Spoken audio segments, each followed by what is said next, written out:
모든 성경도 그렇고 요한계시록도 마찬가지입니다.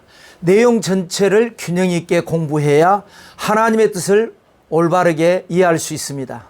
어느 한쪽으로 치우치게 되면 율법적인 신앙이 돼서 매사에 따지게 되거나 반대로 자유로운 영혼이 돼서 세속과 타협해버릴 수도 있습니다. 또 지나친 음모론으로 아무도 믿지 못하게 되거나 반대로 분별력을 잃고 쉽게 미혹에 빠질 수도 있습니다. 하나님은 여호수아에게 약속의 땅 가나안에 들어가는 신앙인의 삶의 자세에 대해서 치우치지 말 것을 강조한 바 있죠. 여호수아서 1장 7절입니다. 오직 강하고 극히 담대하여 나의 종 모세가 내게 명령한 그 율법을 다 지켜 행하고 우로나 좌로나 치우치지 말라. 그리하면 어디로 가든지 형통하리라. 세 가지 강조했죠. 율법을 다 지켜라. 치우치지 마라. 그러면 어디로 가든지 형통하다. 성경은 부분에 피리 꽂히면 안 됩니다. 전체를 알고 전체를 가슴에 담고 사는 믿음이 중요한 것이죠. 자, 지난주에 계시록 2장 말씀 나누었습니다. 에서보드 네 교회에 대한 편지 내용을 정리했죠. 에베소 교회는 사도시대의 역사를 우리가 담았다고 말씀했죠. 서머나 교회는요, 박해시대를 살았던 교회의 모습, 버가모 교회는 국교시대 기득권을 가진 교회, 두아디라 교회는 종교 암흑시대에 대한 말씀을 나눴습니다. 오늘은 이제 계시록 3장 사빌라 새 교회에 대한 말씀 나누겠습니다. 각 교회마다 5가지씩 내용으로 정리를 하는데 기억하기 좋게 제2 지저스 예수님은 어떤 모습으로 그 교회를 찾아오시는가, 그리고 GNB, ENP 좋은 점, 나쁜 점, 그리고 권면과 약속 이렇게 하겠습니다. 자, 오늘은 이제 새 교회니까요. 첫째로 4대 교회가 되겠습니다. 4대 교회는 종교개혁 시대입니다. 1517년부터 1798년까지. 1517년은 루터의 종교개혁을 일으킨 해입니다. 영적인 한거죠. 그 다음에 1798년은 프랑스 혁명이 일어난 무력 강거가 되겠습니다. 프랑스 혁명은 시민들이 왕을 쫓아냈을 뿐만 아니라 그동안에 부패한 왕을 옹호해 준 교황청까지 공격한 것입니다. 자, 그 근거를 찾아본다면 계시록 3장 4절에 4대에 옷을 더럽히지 아니한 자 몇 명이 있다라고 했습니다. 중세 암흑시대는 영적으로 타락했던 시대입니다. 그러니까 다 옷이 더러워졌죠. 그런데 거기에 옷을 더럽히지 아니한 자, 개혁을 외친 사람들이 있었습니다. 영국의 존 위클리프, 체코의 얀 후스, 이탈리아의 사보나롤라, 스위스의 쯔빙글리, 네덜란드의 에라스무스. 자, 그러다가 이제 결정적으로 1517년에 마르틴 루터가 비텐베르크 성당 입구에 95개 조항의 개혁 선언문을 붙임으로 개혁의 불이 활활 타오르게 되고, 그래서 프로테스탄트, 오늘날의 개신교가 탄생하게 됩니다. 개인적으로는 이제 4대 교회는 투쟁하는 신앙 유형입니다. 이제 모두를 알게 됐습니다. 그래서 늘 투쟁하고 싸우고 하는 그런 신앙 유형이 되겠죠. 자, 4대 교회에 대한 성경적 의미를 살펴보겠습니다. 5가지로요. 먼저 예수님은 어떤 모습이신가? 계시록 3장 1절에 4대 교회 사자에게 편지하라. 하나님의 7 영과 7 별을 가지신 이가 이르시되. 에베소 교회와 비슷하죠. 에베소 교회는 7 별을 붙잡고 7 금촛대 사이를 거니시는 하나님이라고 예수님 그랬는데, 4대 교회는 7 영과 7 별을 가지신 예수님. 7 별은 동일하죠. 7 별은 7 교회의 사자라고 말씀을 했습니다. 그 다음에 7 금촛대 대신에 이 4대 교회는 7 영이 나옵니다. 그래서 7 영은 성령입니다. 4대 교회는 개혁시대죠. 주님께서는 7 영 성령으로, 그리고 7 별 주의 종을 붙들고 계시는 주님으로 찾아오십니다. 개혁은 반드시 충돌로 연결될 수밖에 없죠. 개혁을 하겠다는 쪽과 하지 않겠다고 하는 쪽. 그래서 개혁의 결과 새로운 변화의 바람은 일어나지만, 그러나 그 과정에서 교회와 성도는 상처를 입을 수밖에 없습니다. 그래서 주님께서는 7영과 7표를 붙잡고 계신다라고 말씀을 하고 있습니다. 자, 두 번째로는 GNB 중에서 G, 칭찬입니다. 안타깝게도 4대 교회는 칭찬이 없습니다. 개혁을 하는데 왜 칭찬이 없을까요? 교회가 개혁을 한 것이 아니기 때문에 그렇습니다. 오히려 개혁신앙을 가진 주의 종과 성도를 박해하고 있죠. 교회는 편지는 교회에 보내는 내용이기 때문에 칭찬이 없습니다. 그런데 이제 자세히 살펴보면 칭찬이 전혀 없는 것은 아닙니다. 그러나 4절에 보시면 그러나 4대 그 옷을 더럽히지 아니한 자 몇 명이 내게 있어 흰옷을 입고 나와 함께 다니는 일이니 그들은 합당한 자인 연고라. 교회는 타락했고 개혁신앙을 가진 자들을 박해하고 있습니다. 그 와중에 옷을 더럽히지 않은 사람들, 순수신앙이죠. 그 사람들은 흰옷을 입고 주님 나와 함께 다니리라. 왜? 그들은 나 합당한 자인 연고라. 여러분, 흰옷을 입은 사람들을 기억하시기 바랍니다. 계시록 이제 7장에 갔을 때 거기에서 잠깐 나오게 될 것입니다. 자세히 살펴보면요, 개혁자들을 가리키는 것보담도 개혁을 물론 반대하고 박해하는 자들도 물론 아니겠죠. 개혁자와 그 반대자들, 그들이 충돌하는 그 와중에서 자기 믿음을 지킨 사람들이 있습니다. 그들을 말을 하는 겁니다. 하나님께서 큰 은혜를 주신다는 것이죠. 여러분, 세상은 완전하지 않습니다. 사람도 절대적이지 않습니다. 세상에서 우리는 사람을 통해서 믿음을 갖습니다. 그것이 계기점인데요. 그러나 은혜를 받고 성령을 받았으면 그때부터는 사람을 통해서 은혜 받는 게 아닙니다. 하늘이 무너지고 땅이 꺼져도 오직 주님 붙들고 말씀 붙들고 사는 겁니다.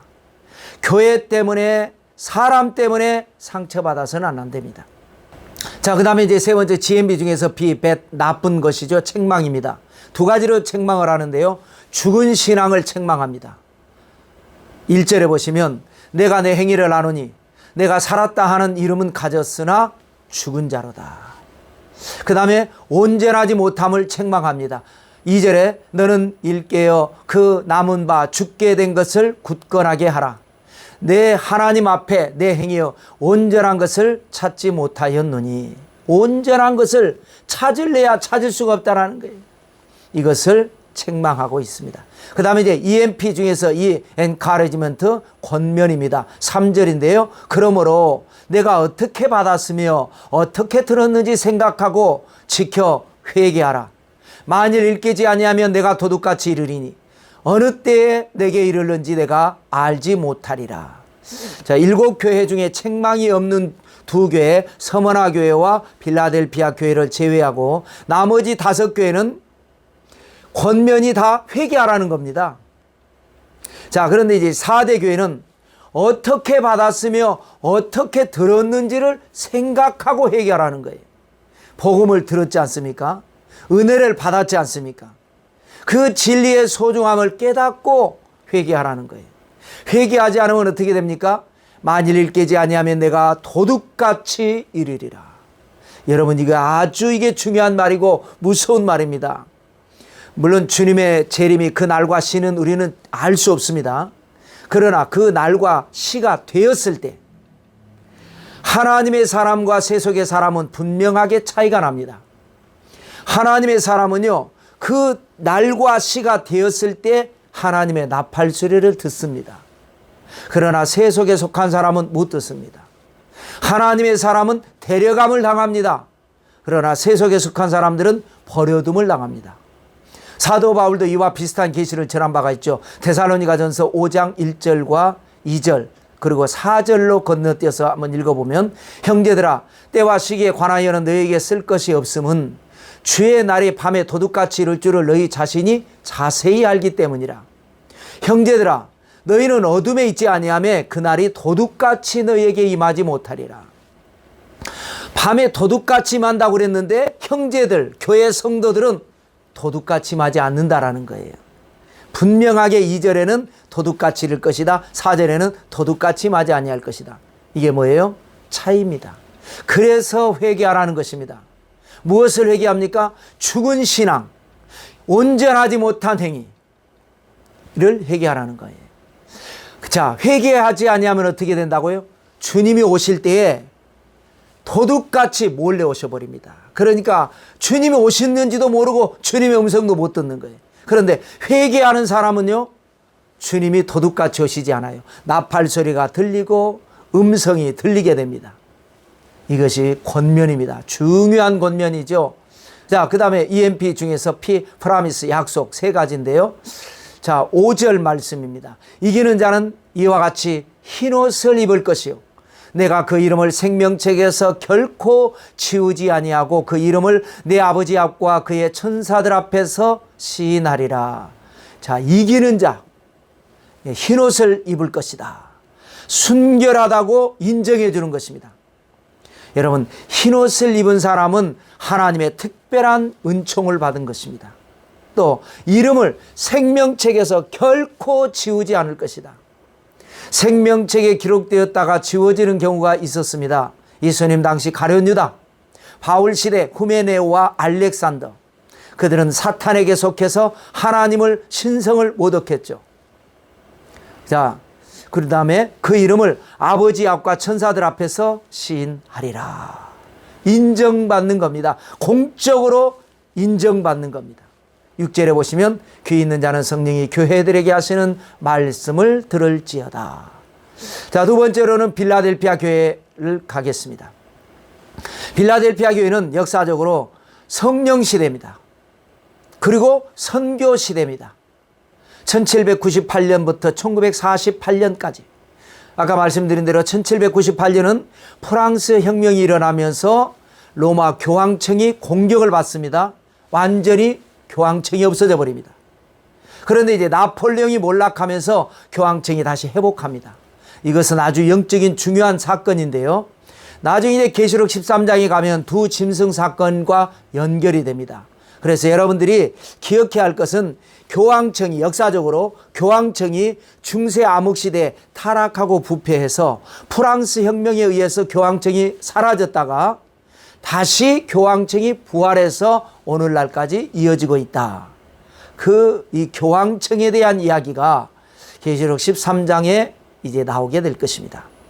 그래서 그렇게 되면서 부패한 교황청이 사라지게 되고, 그러면서 전 세계에 이제 성령의 역사가 일어나고, 성령 받고 은혜 받은 성도들에 의해서 선교가 전 세계에 퍼지게 돼서 윌리엄 캐리 선교사가 인도에 들어가서 많은 복음을 전하죠. 허드슨 테일러 선교사가 중국에 들어가고 전 세계가 선교의 문을 활짝 열게 됩니다. 그래서 개인적으로는 이 빌라델피아 교회는요, 성령 받고 복음 전하는 신앙의 유형입니다. 외국의 주재원으로 파견돼 가지고요, 그곳에서 물론 열심히 일도 하겠지만 그곳에 가서 교회를 세웁니다. 또 의사, 간호사, 미용사 이런 분들이, 또 각 교회 청년들 이런 사람들이 단기 선교 프로그램에 동참해서 많은 선교에 동참했죠. 아프리카에 가서 우물 파기 사업하는 사람들 많죠. 이것이 바로 선교 시대였습니다. 자, 성경적으로 빌라델피아 교회는 이제 5가지 패턴으로 보겠습니다. 제2, 주님은 어떤 모습이시죠? 계시록 3장 7절입니다. 빌라델피아 교회의 사자에게 편지하라. 거룩하고 진실하사 다윗의 열쇠를 가지시니 곧 열면 닫을 사람이 없고 닫으면 열 사람이 없는 그가 이르시되. 빌라델피아 교회를 향한 주님은요, 다윗의 열쇠를 가지신 주님으로 찾아오시는데, 이것은 과거에 구약에 이사야가 예언한 바 있습니다. 이사야 22장 22절에 보면 내가 또 다윗의 집의 열쇠를 그의 어깨에 두리니 그가 열면 닫을 자가 없겠고 닫으면 열 자가 없으리라. 다윗의 열쇠, 하나님의 특별하신 은혜입니다. 특별하신 능력입니다. 여러분, 다윗을 한마디로 말하면요, 기적의 주인공입니다. 남이 하지 못하는 것 다윗은 다 해냅니다. 어떻게 합니까? 하나님이 하시는 거죠. 다윗이 하는 것이 아니라 절대 신앙을 가진 이 다윗을 내게 하나님이 열쇠로 열어주십니다. 블레셋의 거장 골리앗 다 벌벌 떨지 않습니까? 다윗은 한 방에 해쳐버립니다. 여호수아 정복 이후에 수백 년 동안 이스라엘은 주변 나라의 압제를 받습니다. 그런데 다윗이 왕이 되면서 반대로 주변이 다윗에게 정복이 되고 조공을 바치죠. 특히 블레셋이라고 하는 나라는 철기 문명을 가지고 들어왔습니다. 그래서 블레셋은 이길 수가 없어요. 문명 자체가 다릅니다. 그런데 다윗은 블레셋 알기를 우습게 여깁니다. 블레셋 킬러입니다. 또 예루살렘이라고 하는 지역은 천의 요새입니다. 그래서 가나안 정복 당시에 정복을 하지 못했어요. 여부수 족속이 여전히 살고 있었습니다. 그런데 다윗이 왕이 되면서 간단하게 정복을 하고 그곳을 수도로 삼아서 오늘날까지 수천 년 동안 이어져 내려오고 있습니다. 여러분, 오늘날도 마찬가지입니다. 필라델피아 신앙을 가지면 열린 문의 축복이 있습니다. 필라델피아 신앙이 뭡니까? 성령 받고 선교하는 신앙입니다. 복음의 문이 열리고 전도의 문이 열리고, 그래서 그것을 또 감당할 수 있도록 사업 축복의 문이 열리고, 기적의 문이 열리고, 해외 진출하는 문이 열리고, 그래서 모든 것이 열리는 역사입니다. 자, 두 번째 GMB 중에서 칭찬입니다. 8절입니다. 볼지어다 내가 내 앞에 열린 문을 두었으되 능히 닫을 사람이 없으리라. 내가 내 행위를 아노니 내가 작은 능력을 가지고서도 내 말을 지키며 내 이름을 배반하지 아니하였도다. 열린 문을 한 번 더 강조하는데요. 내가 내 행위를 안다 라고 언급합니다. 무슨 행위냐? 작은 능력으로 하나님의 말씀을 지켰다는 거예요. 작은 능력으로도 예수 그리스도의 이름을 배반하지 않았다는 거예요. 여러분, 예수님 제자들도 뭐라고 그랬습니까? 주님께 우리에게 믿음을 더하소서 할 때 주님께서 더해 주셨나요? 아닙니다. 믿음이 겨자씨만큼만 있어도 산을 옮길 수가 있다. 여러분, 능력이라고 하는 것은요, 많다 적다가 중요하지 않습니다. 작은 능력을 가지고도 진정한 믿음이라면 말씀을 지키고 신앙을 배반하지 않고 세상을 이길 수가 있습니다. 오늘날 많은 사람들이 생각하기를 나중에 내가 능력받아서 충성한다, 돈 벌어서 헌신한다, 이렇게 하는데 아닙니다. 이 모습 이대로. 자, 그 다음에 세 번째 GMB 중에서 B, 책망인데요. 필라델피아 교회는 책망이 없습니다. 7교회 중에서 책망이 없는 교회 2교회, 서머나 교회, 박해를 받는 교회는 책망하지 않았죠. 필라델피아 교회 열심히 선교하고, 선교는 쉽지 않습니다. 영적 전쟁입니다. 그런 와중에 무엇을 책망할 게 있겠습니까? 잘못이 없어서가 아닙니다. 여러분, 그러므로 열심히 주의 일을 하는 과정에서 조금씩 실수가 있고 허물이 있다고 해서 우리는 비판할 것이 아닙니다. 로마서 14장 4절에 보면 남의 하인을 비판하는 너는 누구냐? 그가 서 있는 것이나 넘어지는 것이 자기 주인에게 있음에 그가 세움을 받으리니 이는 그를 세우시는 능력이 주께 있음이라 그랬습니다. 자, 그 다음에 네 번째 EMP 중에서요, 엔카리지먼트, 권면입니다. 11절 말씀, 내가 속히 오리니 내가 가진 것을 굳게 잡아 아무도 내 멸관을 빼앗지 못하게 하라. 이 말이 무슨 말입니까? 잘하고 있으니까 계속 잘하라는 거예요. 여러분, 열심히 잘하고 있는 사람이요, 자신도 모르게 자신이 지금 잘하고 있는지 모르고 지쳐서 흐트러지는 경우가 있을 수 있습니다. 그래서 언급한 거예요. 잘하고 있으니까 계속 뒤로 물러가지 말고 굳게 잡고 잘하라. 그래서 내 상급, 내 면류관을 남에게 빼앗기지 않도록 해라 라고 하는 것이죠. 자, 다섯 번째로는 EMP 중에서 P, 프라미스, 약속입니다. 5가지나 됩니다. 가장 많죠. 여러분, 5가지 뿐이겠습니까?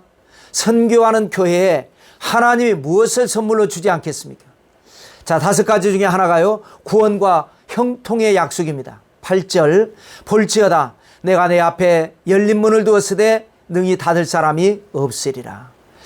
하나님이 축복의 문을 열어버립니다. 형통의 문을 열고 구원의 문을 열었습니다. 아무도 닫을 사람이 없습니다. 두 번째 약속은요, 사랑 중표의 약속입니다. 9절, 보라 사탄의 회당 곧 자칭 유대인이라 하나 그렇지 아니하고 거짓말하는 자들 중에서 몇을 내게 주어 그들로 와서 내 팔 앞에 절하게 하고 내가 너를 사랑하는 줄을 알게 하리라. 그동안에 이제 사탄의 회당 유대인이 핍박을 했지 않습니까? 그렇게 핍박하는 그들이 이제는 하나님께서 역사하시니까 찾아와서 발 앞에 절을 하게 하는, 그것을 통해서 하나님이 사랑한다고 하는, 빌라델피아 교회를 사랑한다고 하는 증표를 보여준다는 것입니다. 이게 엄청난 하나님의 약속이죠. 세 번째 약속은 시험 면제의 약속입니다. 10절 보면 내가 나의 인내의 말씀을 지켰은즉 또한 너를 지켜 시험의 때를 면하게 하리니 이는 장차 온 세상에 임하여 땅에 거하는 자들을 시험할 때라. 여러분, 온 세상에 임하는 이 땅을 시험하는 때가 무엇이겠습니까? 아마 7년 환란일 것입니다. 그런 환란의 때가 다가온다 할지라도 이 빌라델피아 교회 성령이 충만하고 열심으로 복음 전파하면서 영적 전쟁을 승리로 이끈 하나님의 사람들에게는 시험의 때를 면하게 한다. 엄청난 은혜요 축복입니다. 네 번째 약속은 성전 기둥에 대한 약속입니다. 12절입니다. 이기는 자는 내 하나님의 성전의 기둥이 되게 하리니 그가 결코 다시 나가지 아니하리라. 여러분, 기둥은 그 건물에 있어서 절대로 나갈 수가 없습니다. 다른 것은 나갈 수가 있죠. 부서져도 괜찮습니다. 그러나 기둥은 안 되죠. 하나님 나라의 성전의 기둥이 되시기를 바랍니다.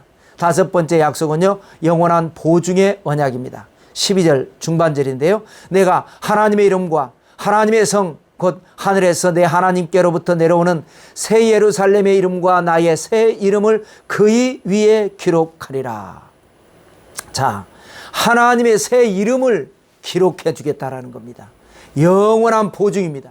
하나님께로부터 내려오는 새 예루살렘의 이름, 이것이 바로 하나님의 은총의 복이 될 것입니다. 자, 세 번째 이제 마지막 교회가 되겠죠. 라오디게아 교회입니다. 라오디게아 교회는 종말 시대입니다. 1948년부터 현재, 그리고 주님이 재림하실 때까지. 1948년은 이스라엘이 2000년 동안 나라 없이 살다가 독립국가를 세운 해입니다. 그동안에 흩어진 유대인 2000년 동안에 디아스포라로 살았습니다. 주님께서 마태복음 24장에 이런 말씀하십니다. 32절인데요. 무화과 나무의 비유를 배우라.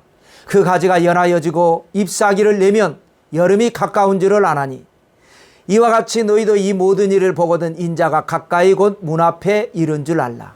무화과 나무를 예수님이 저주하셨지 않습니까? 뿌리까지 말랐죠. 그런데 그 가지가 다시 연하여지면서 잎사귀를 냅니다. 그러면 인자가 가까이 온 것을 알아라. 이스라엘이라고 하는 나라가 없어졌습니다. 그런데 2000여 만에 나라가 다시 세워집니다. 1948년이 바로 예수님이 오시는 이제 하나의 징조가 된다라고 하는 것입니다.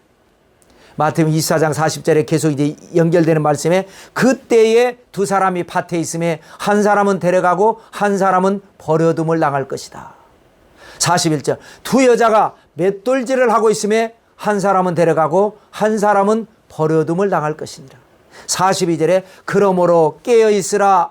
어느 날에 너희 주가 임할는지 너희가 알지 못함이니라. 그렇습니다, 여러분. 그래서 우리가 성령으로 충만해서 깨어있는 신앙 되어야 할 것입니다. 개인적으로 라오디게아 교회는 영적 혼란 유형입니다. 미혹의 시대입니다. 무엇이 옳고 그른지 분별이 잘 안 됩니다. 각기 자기 소견에 옳은 대로 행합니다. 악한 사람은 악한 대로, 믿음의 사람은 믿음대로, 성령 받은 사람은 성령대로. 그래서 각자 자기가 행한 대로 나중에 심판을 받게 될 것입니다. 그러므로 라오디게아 교회, 라오디게아 시대에 사는 여러분, 하나님 앞에 큰 은총 가운데 거하시기를 축복하고요. 자, 라오디게아 교회에 대한 이제 성경 말씀을 5가지로 이제 정리하고 마치도록 하겠습니다. J, GNB, EMP 그랬죠. 자, 예수님은 어떤 모습으로 라오디게아 교회를 찾아오시는가? 14절입니다. 라오디게아 교회 사자에게 편지하라. 아멘이시요 충성되고 참된 증인이시요 하나님의 창조의 근본이신 이가 이르시되. 주님은 하나님의 본체이십니다. 그런데 육신을 입고 있는 동안에는 철저하게 하나님께 순종했습니다. 그래서 아멘이시다라는 거예요. 또 충성되고 참된 증인이시라는 거예요. 십자가에서 죽으실 만큼 충성하셨습니다. 세상에 와서 하나님의 백성들의 고난을 직접 보셨습니다. 그래서 증인입니다. 이 시대, 혼탁한 시대, 살기도 어렵고 믿기도 어렵습니다. 그래도 우리는 충성된 증인이 되어야 합니다. 하나님의 창조의 근본이신이다 라고 한 것은요, 주님은 잠시 육신의 옷을 입으셨지만 피조물이 아니라 창조주 하나님이시다라는 겁니다. 이러한 올바른 영적인 분별이 있어야 됩니다. 자, 그 다음에 GNB 중에서 굿이죠. 칭찬입니다. 안타깝게도 라우디게아 교회는 칭찬이 없습니다. 왜냐하면 어디서부터 무엇이 잘못됐는지조차 알 수 없는 미혹에 빠져 있기 때문에 그렇습니다. 정의를 외쳐보지만 들여다보면 자기는 더 불의한 경우가 있어요. 그래서 우리는 이 시대를 정신 차려서 오직 주님 바라보고 십자가 붙들고 살아야 되는 이 시대를 우리는 살고 있다는 것을 알아야 할 것입니다. 자, 그 다음에 GMB 중에서 책망인데요. 두 가지를 책망합니다. 하나는 우유부단입니다. 우유부단이 뭡니까? 결단력이 없어요. 세상에서는 우유부단이 긍정적인 요소로 작용하기도 합니다. 극단적이지 않고 온유하고 겸손한 사람으로 비춰질 수 있죠. 그러나 신앙 안에서는요, 우유부단이 아주 부정적입니다. 15절, 내가 내 행위를 아노니 내가 차지도 아니하고 뜨겁지도 아니하도다. 내가 차든지 뜨겁든지 하기를 원하노라. 16절, 내가 이같이 미지근하여 뜨겁지도 아니하고 차지도 아니하니 내 입에서 너를 토하여 버리리라. 이런 말 있죠. 머리는 차갑게 가슴은 뜨겁게. 냉철하게 할 일은 냉철하게 해야 되겠죠. 또 따뜻한 가슴으로 끈끈한 정으로 해야 할 일은 그렇게 해야 되겠죠. 오늘날 문제가 뭡니까? 냉철하게 할 일을 너무나 정으로 하려고 하고 또 정으로 해야 할 일을 너무 정의 없이 냉철하게 하려고 하고, 여러분 죄와 사탄에 대해서는요 차갑게 대해야 됩니다. 냉정하게 맺고 끊어야 됩니다. 그러나 교회 안에서 성도 간을 대할 때는 따뜻한 가슴으로, 잘못이 있어도 사랑으로, 용서로. 여러분 어떻습니까? 혹시 죄의 유혹에 대해서 끊지 못하고 미적미적 하지는 않습니까? 또 교회 안에서 성도 간에 사소한 다툼 때문에 치열하게 냉정하게 다투고 있지는 않습니까? 이것을 우리는 잘 분별을 해야 되는 시대를 우리는 살고 있습니다. 그 다음에 이제 교만입니다. 자아도취라고 할까요? 17절입니다. 내가 말하기를 나는 부자라 부요하여 부족한 것이 없다 하나 내 곤고한 것과 가련한 것과 가난한 것과 눈먼 것과 벌거벗은 것을 알지 못하는도다. 자기는 그렇게 착각하고 사는 거예요. 나는 부자다고, 부요하다고, 그래서 부족한 것이 없다라고. 물론 나름대로 뭔가 믿는 구석이 있어서 이런 자아도취에 빠졌겠죠. 그런데 하나님이 보실 때는 그것이 아닌 것이 문제입니다. 한번 불면 날아가 버릴 것들, 그거 붙들면서 나는 대단한 줄로 알고 있지만 아니라는 거예요. 공고한 것이고 가련한 것이고 가난한 것이고, 그래서 영적인 눈이 멀어 있는 것이고 벌거벗은 모습이라는 것이죠. 이것을 이제 책망한 겁니다. 그 다음에 이제 네 번째 EMP 중에서 이 권면 encouragement입니다. 실상을 보라는 거예요. 18절 보면요. 내가 너를 권하노니 내게서 불로 연단한 금을 사서 부요하게 하고 흰옷을 사서 입어 벌거벗은 수치를 보이지 않게 하고 안약을 사서 눈에 발라 보게 하라 그랬습니다. 여러분 광산에 있는 금을 캔다고 해서요 한 주먹 캐도요 값어치 별로 없습니다. 불순물이 많이 섞여 있기 때문에 그렇습니다. 풀무불 속에다 넣어보면 다 떨어져 나가고 조금 순금이 나옵니다. 이러한 금은 보아도 모으고 모은다 할지라도 어떤 계기가 되면 썩어지고 없어져 버립니다. 그래서 뭐라고 권면하세요? 내게, 하나님에게 불로 연단한 금을 사서 부요하게 하라. 그것이 진정한 부요라는 거예요. 불로 연단한 금이 뭡니까? 신앙생활하면서 시험과 연단을 잘 참고 이기는 것이 바로 금입니다. 정금신앙이라고 하는 거죠. 이러한 신앙을 가진 사람이 영원한 부요로운 사람이라는 거예요. 하나님 보실 때 진정한 부자라는 거예요. 여러분 사울 왕을 보세요. 좋을 때는 참 좋았습니다. 그런데 시련과 연단이 올 때 참지 못했죠. 그래서 있던 권세, 부귀 영화 다 날아가 버렸습니다. 다윗 왕은 어땠나요? 수많은 시련과 연단 속에서도 끝까지 참고 이겨냅니다. 오히려 그 어려움 속에서 하나님을 찬양하고 하나님께 영광 돌리고 하나님께 감사하고, 그것이 바로 다윗의 정금신앙이고 영원한 하나님의 축복을 받았죠. 그 다음에 흰옷을 사서 입어라. 돈 주고 사는 것이 아닙니다. 헌신을 통해서 하나님 앞에 돈을 주는 겁니다. 흰옷을 사 입는 겁니다. 마태복음 22장에 보면요, 예수님의 혼인잔치 비유에서 보면 예복을 입지 않고 잔치에 참석한 사람이 임금이 와가지고 왜 예복을 입지 않았느냐, 대답을 못하죠. 그러니까 명령 내립니다. 저 사람을 손발을 묶어서 바깥 어두운 것에 내던지라. 그래서 우리는 흰옷을 입어야 되죠. 그 다음에 회개하라. 19절인데요. 무릇 내가 사랑하는 자를 책망하여 징계하노니 그러므로 내가 열심을 내라 회개하라 라는 말씀입니다. 여러분, 하나님은 심판장이십니다. 하나님을 만나러 가는 길, 천국에 들어가는 비결은 뭐냐? 죄가 없어서 가는 게 아닙니다. 회개하는 사람이 가는 겁니다. 회개하지 않으면 천국에 들어갈 수가 없는 겁니다. 그래서 회개가 중요합니다. 회개하는 것이 은혜요, 회개하는 것이 복입니다. 그 다음에 자, 마지막 5번째 EMP 중에서 프라미스, 약속입니다. 20절을 볼까요? 21절까지. 볼지어다 내가 문 밖에 서서 두드리노니 누구든지 내 음성을 듣고 문을 열면 내가 그에게로 들어가 그와 더불어 먹고 그는 나와 더불어 먹으리라.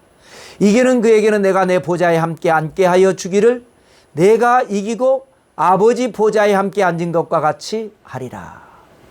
자, 누구든지 내 음성을 듣고 그랬지 않습니까? 목자와 양의 관계를 설명하는 것입니다. 요한복음 10장에 보면 주님이 뭐라고 말씀하셨죠? 나는 선한 목자라는 말씀을 하시면서 양은 목자의 음성을 듣는다.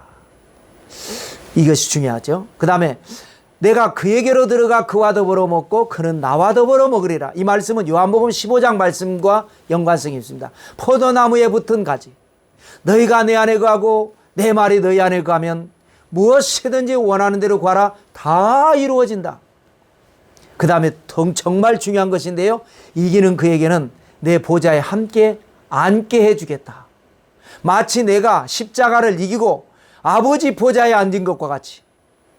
예수님이야 하나님의 원래가 본체였으니까 잠시 인간이 되셨다가 다시 가셔서 아버지 하나님의 보좌에 앉는 것은 그건 뭐 맞지만은, 우리 같은 죄인이 어떻게 예수님의 보좌에 함께 앉습니까? 예수님 보좌 앞에 무릎 꿇어 앉으면 몰라도. 그런데 분명히 말씀하셨어요. 이기는 자는 내 보좌, 예수님의 보좌에 함께 앉게 해주겠다는. 이제 다음 장은 계시록 4장이죠. 하나님이 이제 보좌에 앉아 계시는 장면이 나옵니다. 그런데 하나님의 보좌를 중심으로 24장로들이 보좌에 앉아 있습니다.